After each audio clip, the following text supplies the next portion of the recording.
Peggy 18.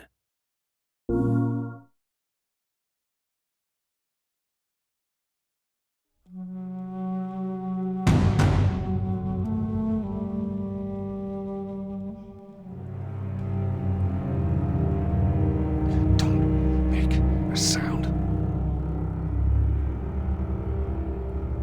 Quiet. This way. We went through quite a process trying to figure out what the infected were going to be. A very big directive from the very beginning was they're not zombies. The early inception for it really came from a BBC video we saw called Planet Earth, where they were talking about a cordyceps fungus. As soon as we saw it, we were intrigued by the idea of what if it jumped to humans? In what interesting ways would it take over a human body and then force it to spread that infection? And we figured that the real evil in the game is the fungus. It's not the people. We want to see what kind of choices a human makes under that kind of pressure. There's him. So as we're trying to develop the look of the infected, we went through so many different iterations, some that looked really alien and subhuman, some that looked just essentially like zombies, and we couldn't find like an original place for them. But one of our concept artists took a bunch of images of diseases or images of fungal overgrowth, and he kind of mashed it all together and he threw it on this person.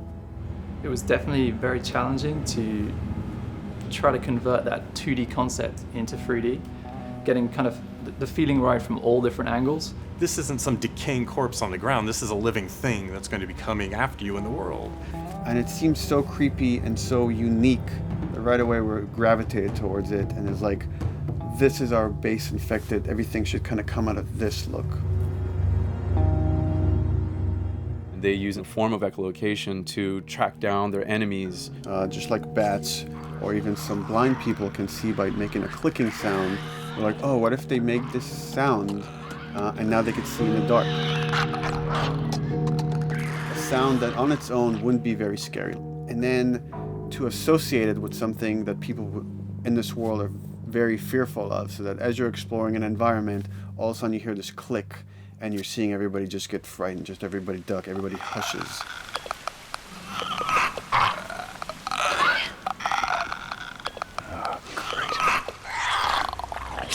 When the infected feels like it's going to die, it finds like a dark corner and it becomes part of the environment.